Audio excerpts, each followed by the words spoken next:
I'm an alcoholic. Name's Robert. Thank you, Lynn. That was humbling. It means a lot. He said a lot of years of sobriety. I often say that my disease is not impressed with how long I've been sober. You know, the program is kind of designed to keep me humble in that way, let me know that it's one day at a time. I've got today. My sobriety date is October the 3rd, 1983. So that's 40, I don't even know if it's 41, 42. I don't even know how old I am. I'm 67 now. I was 23 when I first darkened the doors, and very grateful for this journey I've been on. It's been a exciting time. It's been an eye-opening time. It's been a life-giving experience for me.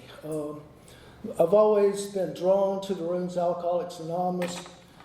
When it says it's based on attraction rather than promotion, the attraction to me,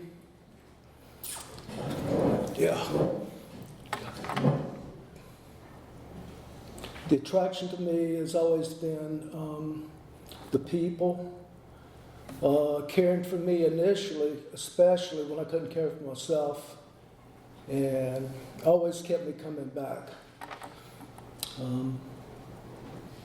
That means a lot. Somebody asked me recently about this retirement. I just retired a couple of weeks ago, and if I would get bored I enjoy whatever, you know, whether I'm standing in line at Walmart or up here, I'm good with it. But the thing that I do miss is I was privileged to work with some of the best people in the world and to get close to some wonderful men coming through the facility I worked at. And what a gift to be able to have been given that opportunity. And the thing of it is, as I look back, that was not my plan to do that. You know, I know initially going into treatment the first time, if you hear that, the first time I often thought, like, it'd be neat to be a counselor. I think it would be neat to be a counselor. But I never pursued that. My education was pretty limited. I didn't finish high school. I was at a time in my active alcoholism addiction that it was just impossible to make it to school. It was impossible for me to make it out of the parking lot most days of the schoolhouse. What it was like for me growing up, a wonderful childhood. I had the most loving parents, brothers and sisters, very traditional family. We did a lot together. My father, he was a great provider. He and my mother showed me a lot through their example of being givers. They were very giving, very loving people as well. Very loving. Brothers and sisters, we were all close. You know, we did things, went to church together, ate together. I was sitting out.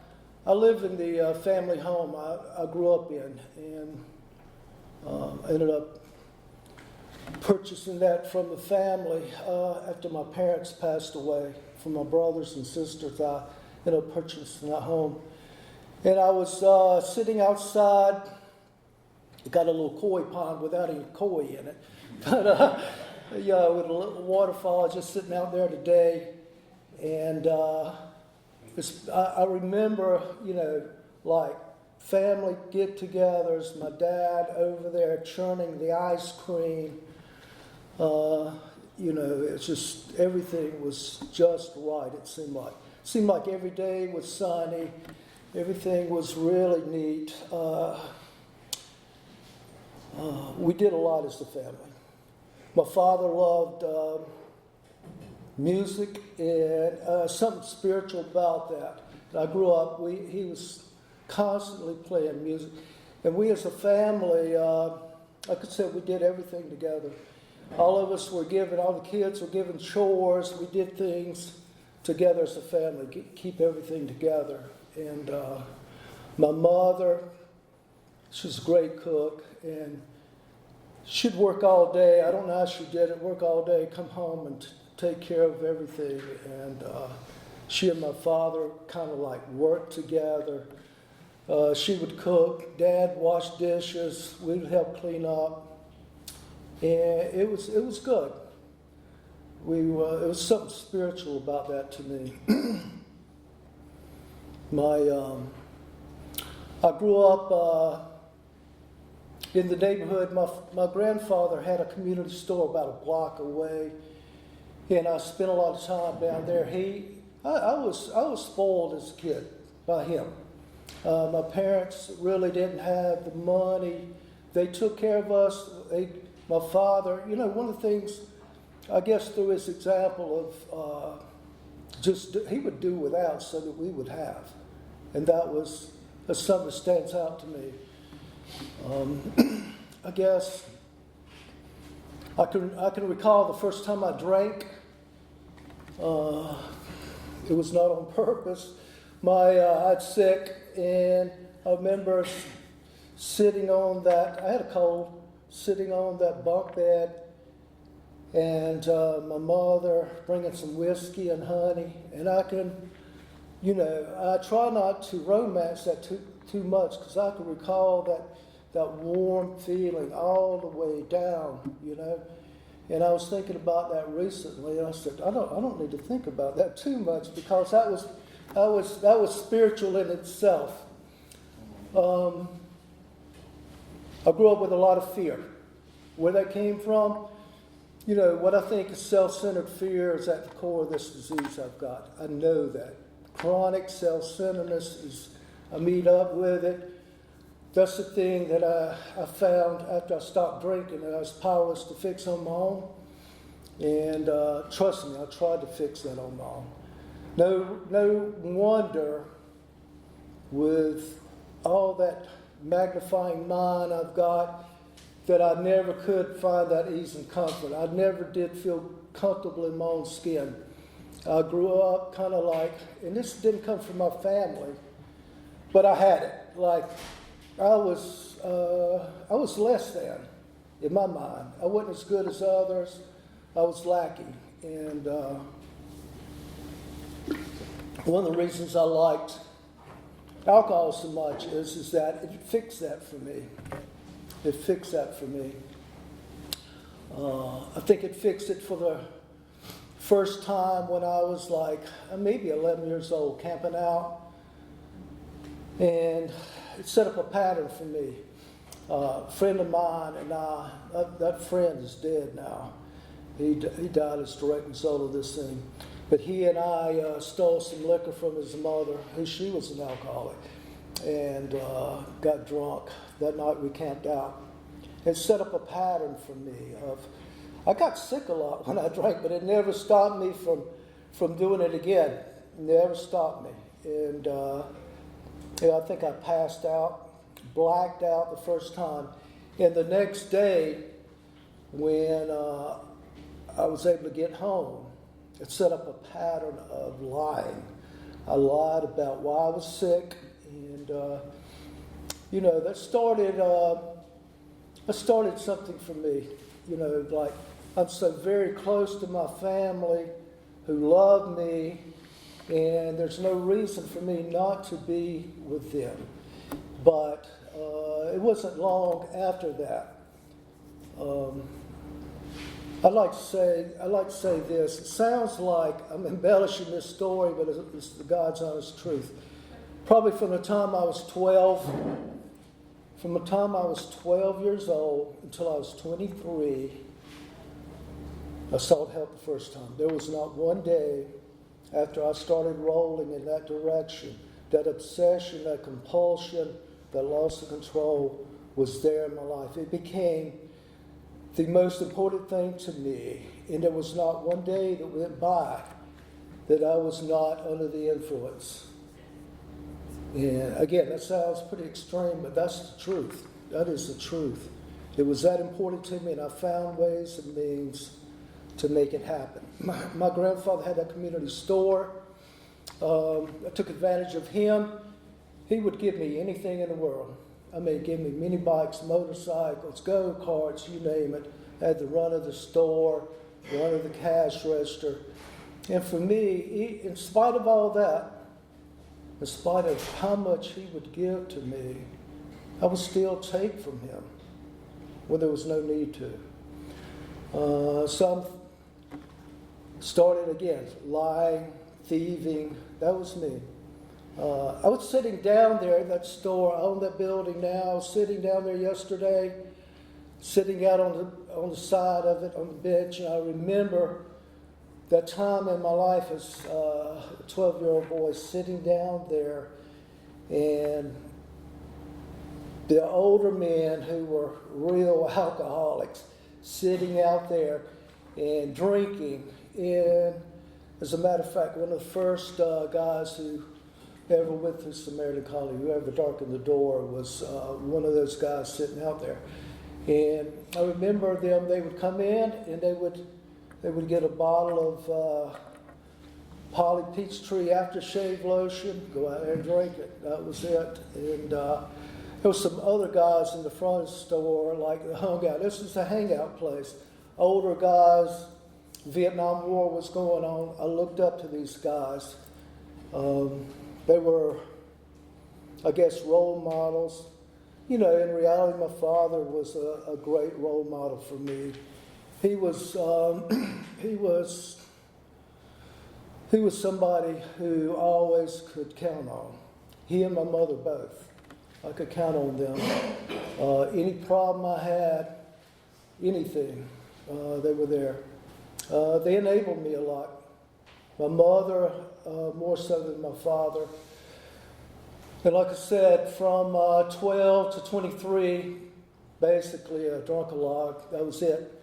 And I had done well in school up until that time. But again, my whole life and thinking started centering around that.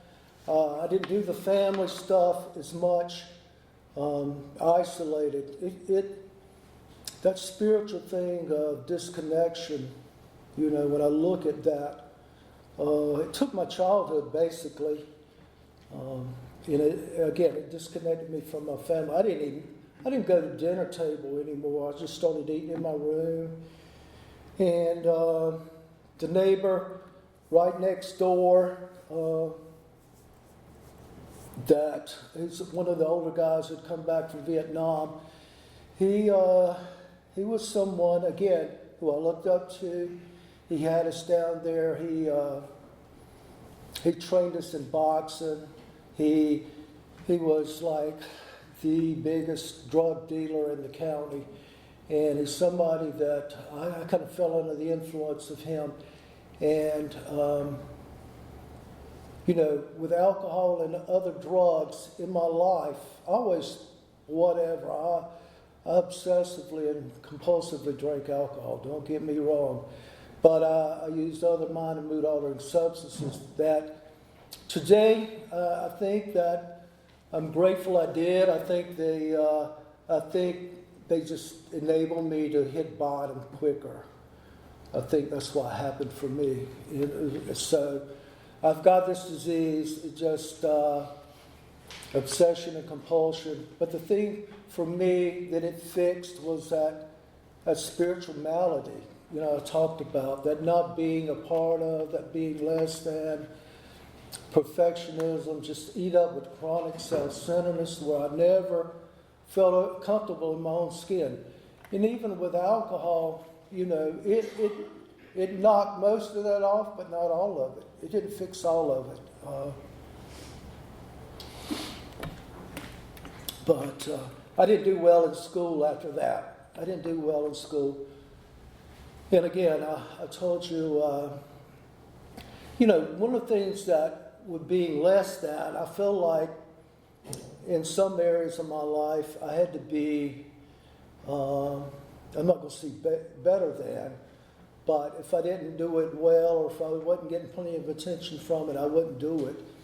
And, I kind of introduced, excuse me, some of my friends to some things that I had to deal with after I got into recovery.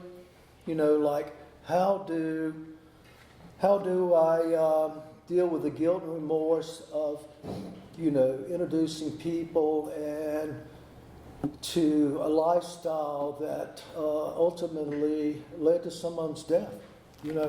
How do you do that? How do I do that? How did I find a way to ease the guilt? And that's one of the things that at the end, when I recognized that alcohol and other drugs quit working for me, was when all that chronic self-centeredness was on full display. I couldn't get enough of it to fix that. It just quit working. Heard somebody say one time, it stopped doing for me and started doing to me. I think it'd been doing to me the whole time. I just didn't realize it until I realized it. By the time I realized it, there was such a loss of control that I lacked the power to fix it on my own. I was thinking about, I was telling somebody the other day, one of the first traumatic experiences happened for me as a 12-year-old. I began already. I was in the grip of it at that point in time. My first love, she lived right across the street from me. Beautiful strawberry blonde-headed girl, much more mature, much better looking than me too. But anyway, she had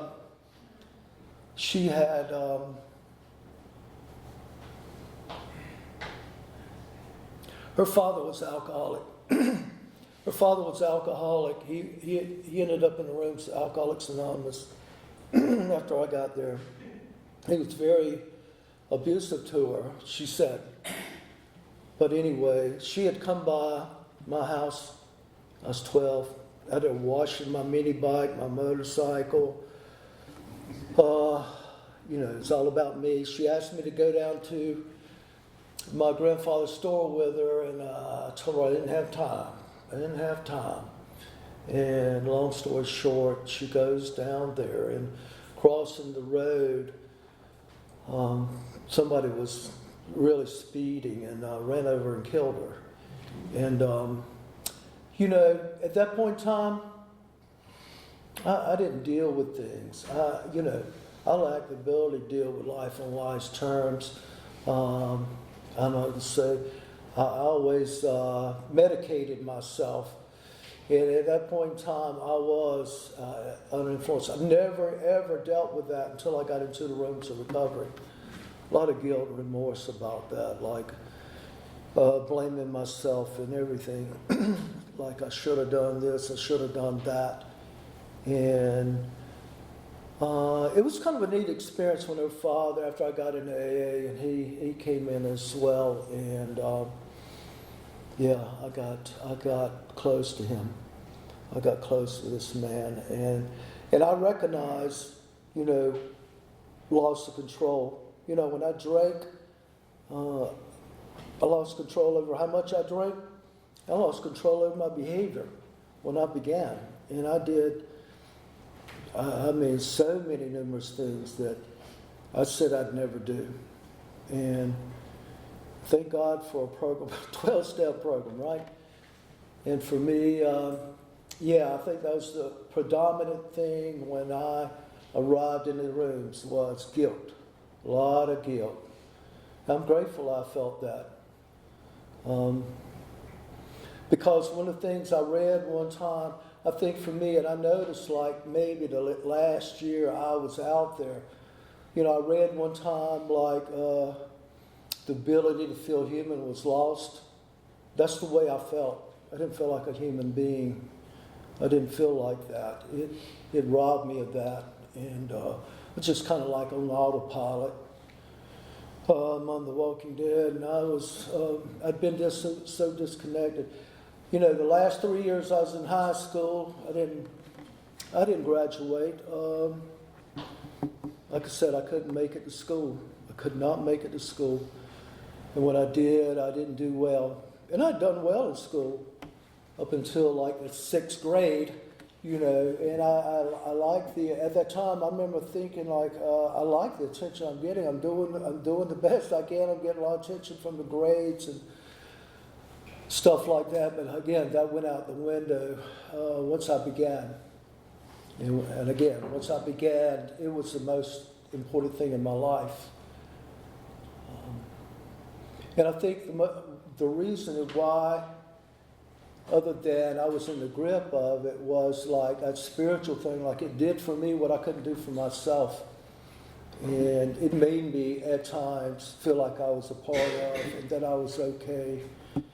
And that, you know, I remember thinking at one point in time, like, this is causing some problems, because it caused problems for me at home.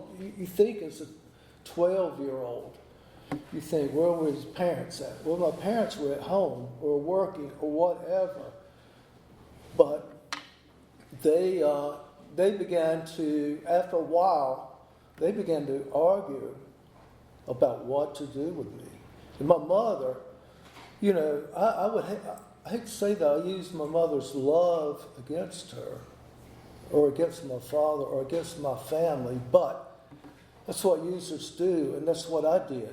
And I manipulated that, and I knew whatever my mother said, she loved her kids unconditionally. They could do no wrong. That's the rest of them as well. My family's pretty rampant with alcoholism. My brother, he was a part of this fellowship for, I guess, 8 years. And he went back out, and it cost him his life. That was one of the things I had a tough time with. I was his role model when I was coming up. He emulated me. He was just like me. It was the most important thing in his life. And he began to do that. And, you know, I was so grateful when he got into the fellowship and became a part of, and we became closer, because it disconnected me from him. He had a twin sister that I'm very close to today. We became much closer after his death. And I remember the day that he died, I remember talking to the policeman. I remember telling the policeman, like, you know, the bullet may have killed him, but addiction's what killed him. That's what killed him. I don't know, I come close to death a number of times myself. You know, and when I got to the rooms of Alcoholics Anonymous, I was kind of indifferent toward, excuse me, I was kind of indifferent toward this higher power, God of my understanding. But one of the things that helped me is like looking back at how many times like I'd come close to death, and I realized that it wasn't just because I was lucky or special. It was because of the grace of God I didn't die. And so that really kind of helped me. And as I began to go through the steps, I started having some feelings of a spiritual nature.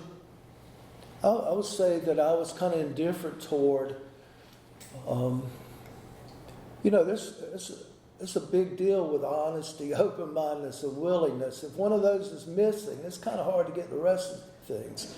And for me, it was so hard for me to get the first step. I didn't understand the first step. I thought it kind of was like, it meant I'm powerless over this substance, which is in fact the truth. But really, you know, I know today I'm powerless over the disease of alcoholism and addiction, and that, you know, left to my own devices, trying to fix that on my own, it's like trying to go into a gunfight without a gun. And that's what I did for the first couple of years I was around the rooms. I'll tell you, I hit bottom the first time in 1981, ended up moving out of the house and got my own apartment. And I had a job. My father had got me a job. It was kind of like a front in a way. I was doing a lot of illegal stuff. I'm just going to leave it at that. And with that comes a lot of other people who are doing illegal stuff. And that's who I surrounded myself with. But I moved out just simply because back then, in my family home, the phone is ringing off the hook. People are coming by my house to see me, and it created a lot of problems. So I moved out of the house, and when I did that, I guess it was all day, every day anyway. But it just, I guess, took it to another level. And in that apartment, I'm grateful that my home group meets right there about a block away. I can throw a rock from my home group to that and to a place. And I've often gone out there, just stand out there and remember times that what it was like, what it was really like. What it was really like was, it became a really dark life for me. Talked about being cut off from the sunlight of the Spirit. I think, I grew up with a lot of good morals and values, and certainly starting to progressively, and one of the things about this thing is always progressive, it always gets worse.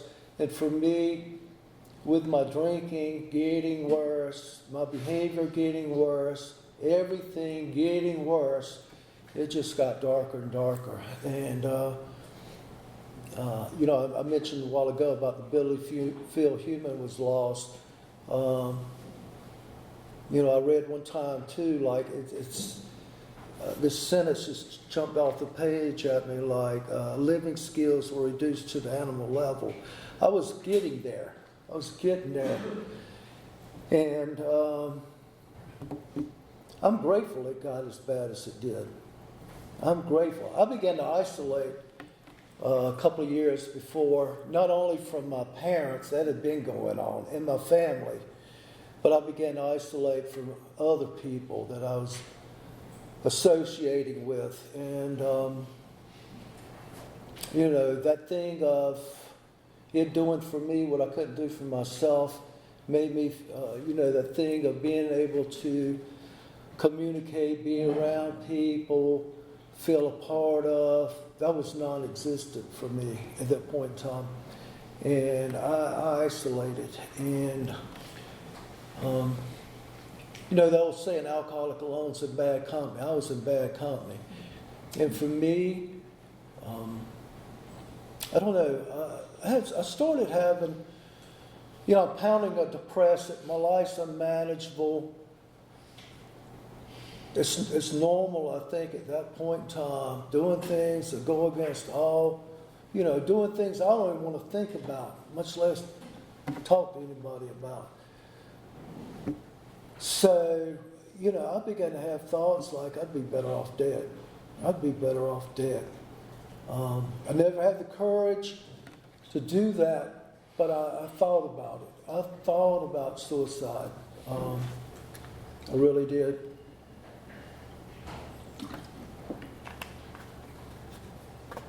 So I just about quit going around my family at that point in time.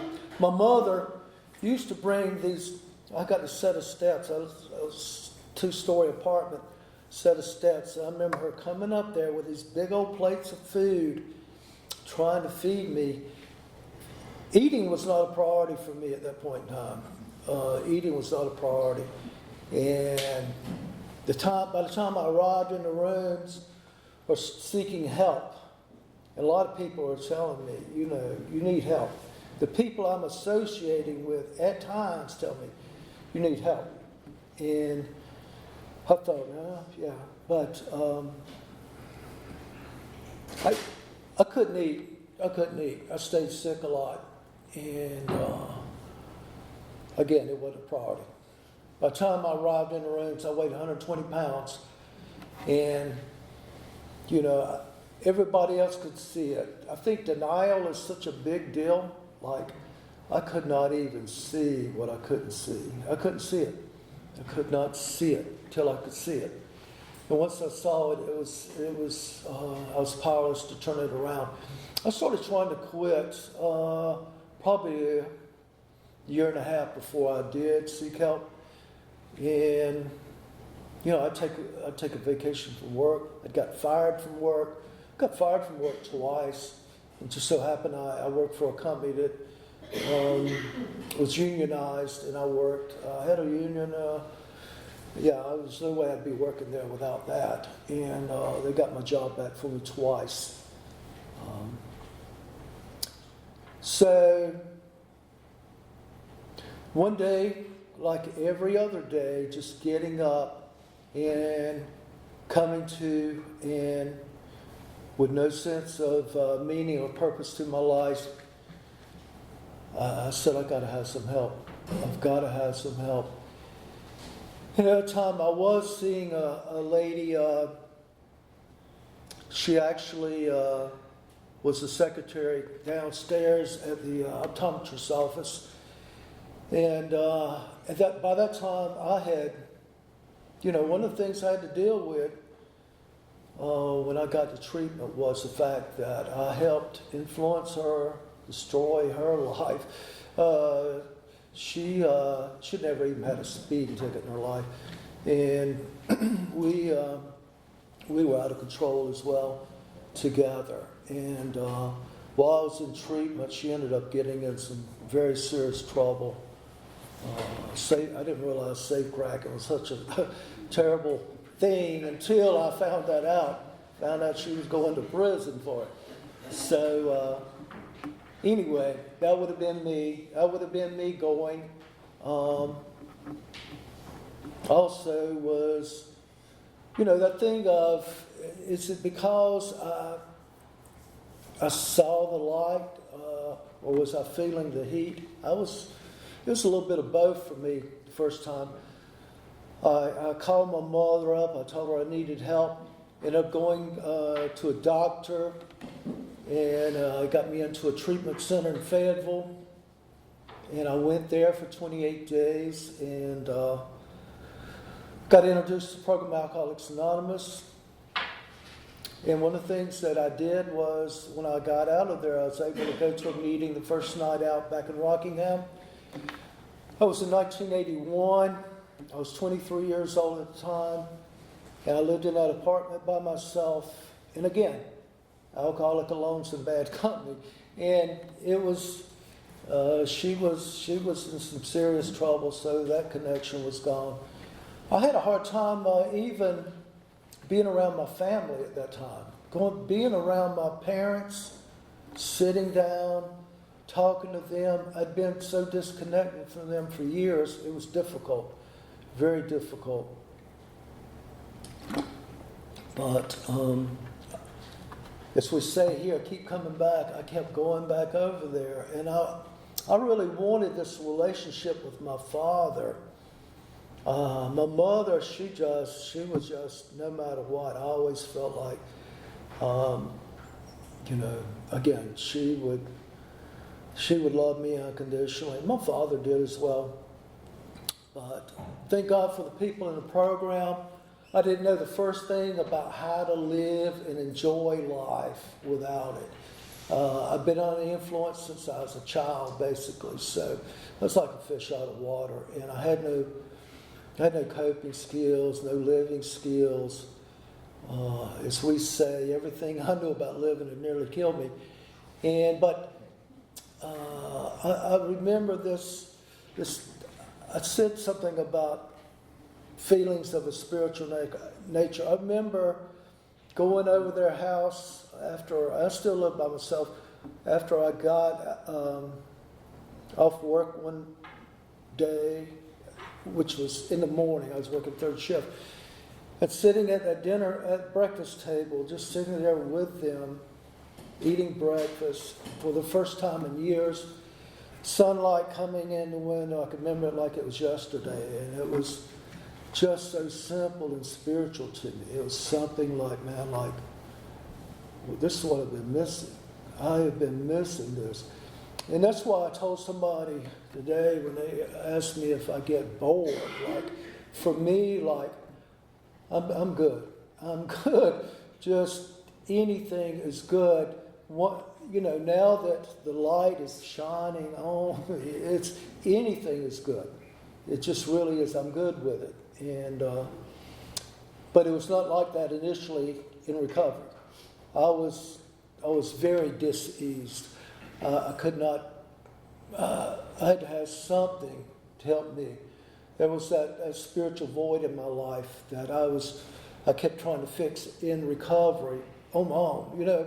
I got into. I lived downtown. I knew I needed to make some amends to my body. Starts with just don't drink the first one, right? But after that, that 120 pounds was kind of stuck in my. I started going to the gym down there, and I enjoyed that. I enjoyed working out. It helped me to feel better. I believe in body, mind, and spirit. It's threefold disease. I believe in getting better in all those areas, and that's just for me. Not to get obsessive and compulsive about it, but just try to keep some type of balance with that. So I did that, started doing that, and told me not to get any relationships like the first year. And I don't know about y'all, but I felt like that's something that I longed for. And I guess there was something missing, that spiritual void. So I just felt like somebody would help fix that. And trust me, it doesn't work like that. That's it just doesn't. And I ended up making some really poor decisions. And I found myself, I know for me, I let go over time, not overnight. And I found myself going to places that I probably shouldn't be going to. That was part of my story. And just to try to, my motives were purely selfish, purely. I'd go to the bar. I used to shoot a lot of pool. I was pretty decent at it. And so I thought, well, I'll just go hustle some pool, maybe get lucky, pick up a girl or whatever. Poor decision, bad decision. I felt like out of place there. Felt out of place. And I remember going and talking to someone who helped me out a lot with this. I felt bad about it. I felt guilty for going. They said, Robert, you probably keep going back, but one day if you keep make a decision, turn your will and life over care of God each day as you understand Him, you'll find yourself on the way there one day, and halfway there you'll recognize that ain't what you want to do, and you'll turn around and come back home. And that's what happened for me. I was able to let that go. I was able to let it go. And just start to trust in the process. I went back out a number of times initially. First 2 years I was in and out. Each time it was only for like one day. And what happened was, it was my inability to deal with life on life's terms. That's what it was. The last time I had picked up a year chip, 14 months, I'd been going to meetings every single night. I always enjoyed meetings. I was going every night. But I think it's this thing getting treated, which is my responsibility to treat it, that I'm getting worse. And I wasn't treating it. I didn't quite get it. And like I said, I never even really got the first step. I never got the first step internally. The last time after 14 months going back out, I stayed out there for 9 months and just about didn't make it back. And by God's grace, I made it back, sought help again, and people willing to help me. And I ended up being able to work at that place like 20 years after that or something like that. But I'm very grateful I got, even going in there, I thank God for those people. I talk about the inability, not knowing how to live life on life's terms. I didn't know anything. I didn't know anything. I was so two-faced about everything. Yeah, my language was atrocious. And one of the things about a facility is if your language is bad, they're going to get on to you. And mine was so bad that the guy was going to kick me out for it. And I begged them to let me stay, and they did. And I thank God for that. It was a turning point for me, like to make a real commitment in some areas. And, you know, I believe in surrender, being aware, surrendering, and growing. I ended up getting a sponsor who, very spiritual guy who showed me how it works. You know, as much as anything, this guy showed me how it works. Such a great example. And I watched him. And that's one of the things I've done. I'm good at watching people, and especially people in the rooms. You know, some people, you know, that carry the message, and some people carry a message, we say, and I'm drawn to those now today, the ones that carry a message, and I hope that I can be half the man that I've seen. So many wonderful people that have helped me along the way. So many wonderful people.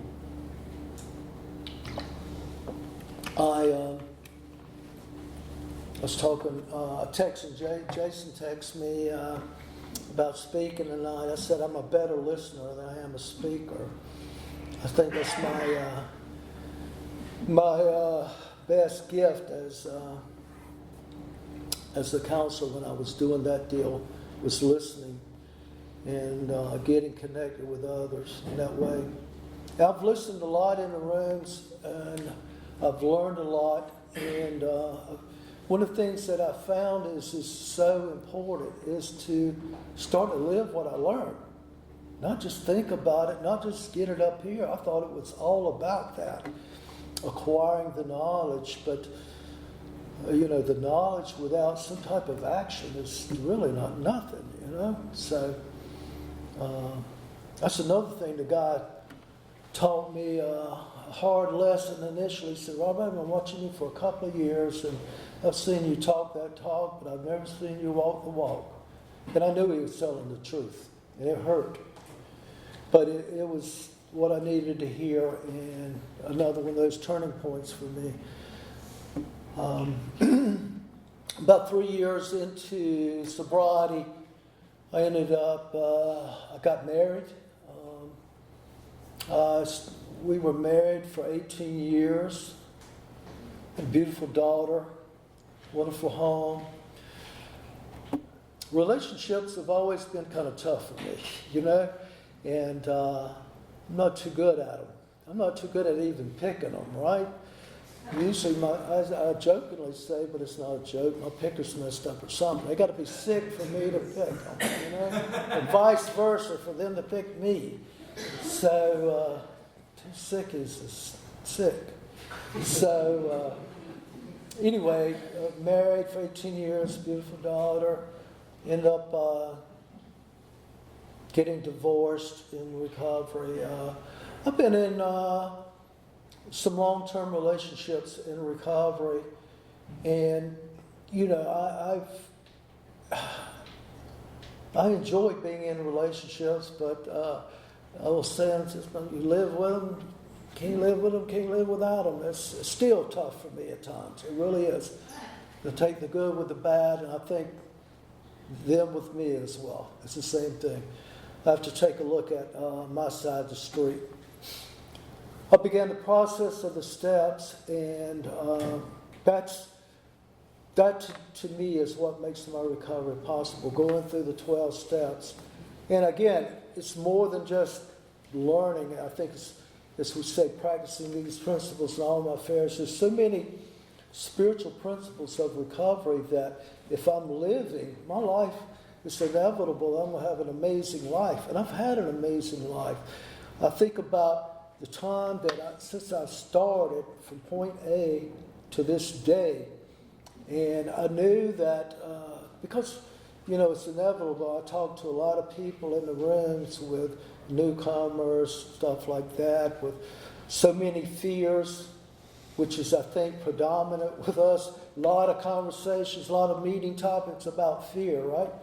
So, but I can, honestly tell them from that day to this day, my life is so much better than I could have ever made it. I could not, my best efforts couldn't have made this, could not have manipulated that. There's no way that I would end up working at that facility I worked at for 23 years. There's no way. It was a God thing, for short. I didn't even know there was a job out there. I do remember, being when I was married and being, talk about fear. Like, I had taken a job with the state, like a contract job, in which I'm going into the prisons, and that's when the budget crisis hit the state of North Carolina.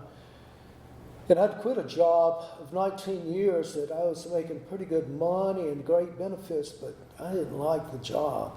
And I had the opportunity to go work with alcoholics and other addicts, and but that played out in a short period of time.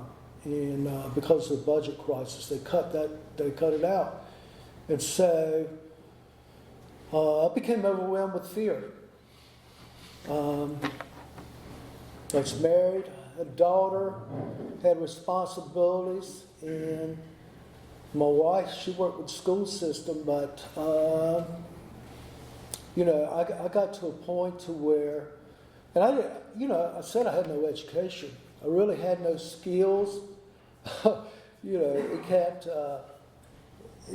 really go out and hustle pool like that, when you're married and got kids. And my ex-wife now, she used to say when things would get tough, why don't you go shoot some pool? But the rest of the time, she said, don't go shoot no pool. Don't go to the pool room, But anyway, I end up humbly asking God, please guide and direct me, show me what you want me to do. I do not know what to do. And that door opened up. I got the phone call from a guy that had every right in the world not to give me that call. And he gave me the call and gave me the opportunity. And what a blessing that was. And it just evolved into what it evolved into. And wow, that was amazing. That was amazing. To be able to get so connected with people, men that are suffering, like I could empathize with their suffering. I could feel their pain. I don't know. I enjoyed that. It was a privilege to do that. Such a privilege to do that.